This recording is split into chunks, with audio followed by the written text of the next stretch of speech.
Get ready for some serious sports drama. We start with the Knicks fan takeover, and we're diving deep into the controversy surrounding the Philadelphia sports scene. We're looking at why Kevin Kinkead is calling the Knicks fan takeover the most overblown bullshit ever and what the real story is behind the fan enthusiasm in Philadelphia. This is a deep dive into the local sports culture that you won't want to miss. Stop using your finger for notes, sketches, and edits. This Jam Jake stylus pen gives your iPad a smoother, more precise writing feel with palm rejection so your hand can rest naturally on the screen. It charges fast, works for hours, and comes with replacement tips. Perfect for school, work, or creative projects. Check the link in the comments to grab it on Amazon. Next up, we turn our attention to the Philadelphia 76ers and the recent playoff exit. We examine what happened in the Eastern Conference semifinal series against the New York Knicks and hear what star Joel Embiid is saying about his back injury and what solutions he is considering for his future. Find out the latest on Embiid's health and the team's outlook moving into the offseason. Now, let's talk about the leadership on the court. We're celebrating Jalen Brunson, who was crowned the King of Philadelphia after leading the New York Knicks to a massive sweep of the Philadelphia 76ers.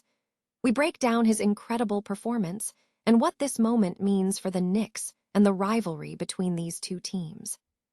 And finally, we look at the future of the 76ers as they head into free agency.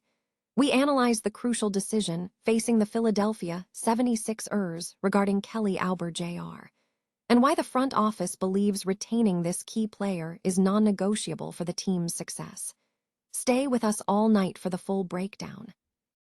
A recent commentary piece by Kevin Kinkead, titled, "The Knicks Fan Takeover is the Most Overblown Bullshit Ever," analyzes the phenomenon of intense fan engagement in sports cities, drawing comparisons to other rivalries.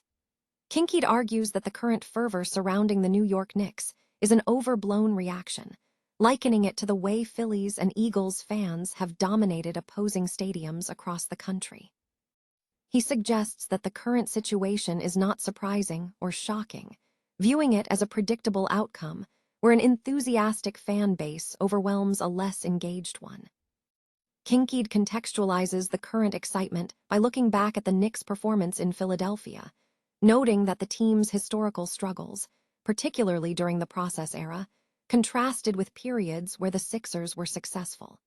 He points out a lack of significant fan takeovers between 2017 and late 2020, contrasting this with the intense energy seen during other eras. The author posits that the current situation is cyclical and fueled by national sports media that may misunderstand these dynamics.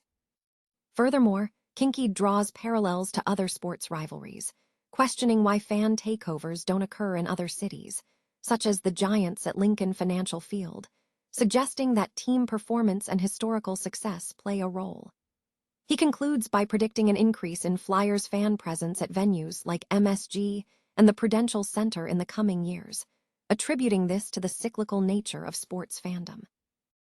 The Philadelphia 76ers concluded their 2025-26 season after being swept in the Eastern Conference semifinals by the New York Knicks.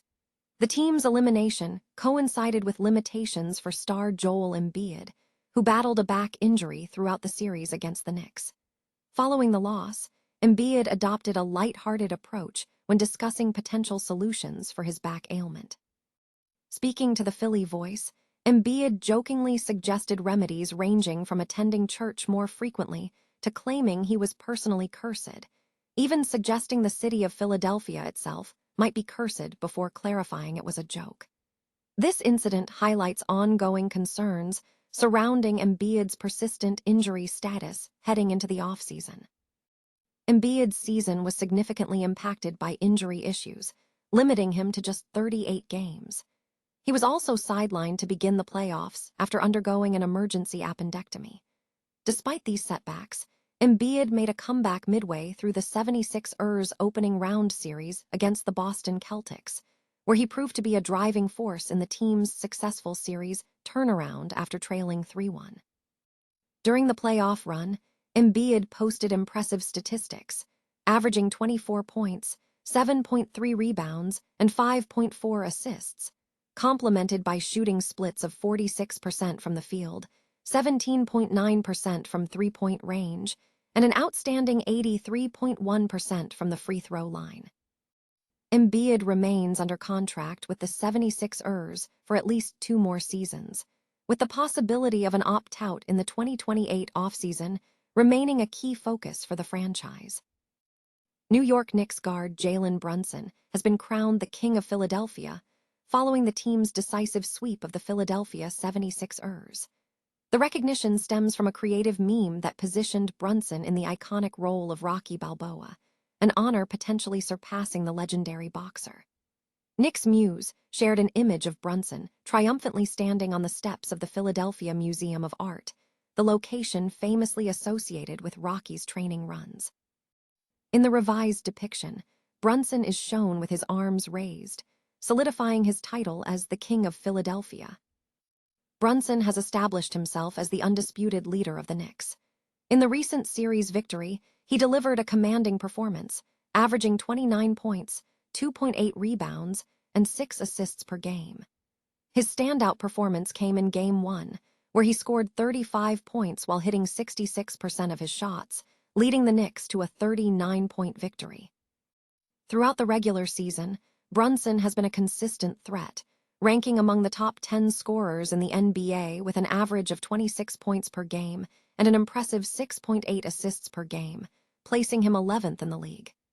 In Game 4, Brunson played a limited 28 minutes as the Knicks secured a decisive 30-point win. Miles McBride provided crucial support, scoring 25 points and shooting 70% from the field while filling in for an injured OG Anunoby. The game against the 76ers showcased the Knicks' dominance. Entering Game 4 up 3-0, New York maintained their lead, outscoring the Sixers 43-24 in the first quarter. Although the 76ers managed to outscore New York in the fourth quarter, winning the final period 31-22, the Knicks still held a 30-point advantage. The Philadelphia 76ers are pivoting immediately to the offseason, with crucial decisions looming as the team prepares for the next season. Central to these discussions is the free agency situation surrounding veteran forward Kelly Oubre Jr., a move the front office views as a non-negotiable priority. Oubre will be entering the open market this summer, and the organization is determined to be aggressive in negotiating a new contract, as they cannot afford to lose the player. His recent individual campaign has generated significant market interest, particularly following his impactful two-way performance, which included hitting a career-high rate on three-pointers and developing into a highly competent defender for the team. Given the 76ers team construction, re-upping Oubre is seen as a logical decision. He is viewed as a perfect fit alongside the existing roster, especially considering the team's injury-prone core. His versatility is a major asset. Oubre can play as a shooting guard or forward, offering significant flexibility. Furthermore, his defensive capabilities, ranging from 1 through 4 coverage, were instrumental in key moments, such as the team's rousing first-round comeback against the Boston Celtics. While retaining Oubre carries the risk of a costly situation compared to previous years, the organization believes his entrenched role within the 76ers' identity makes him indispensable. Despite any potential red flags, the consensus is that letting him depart without a serious attempt to secure him is not an option for the franchise.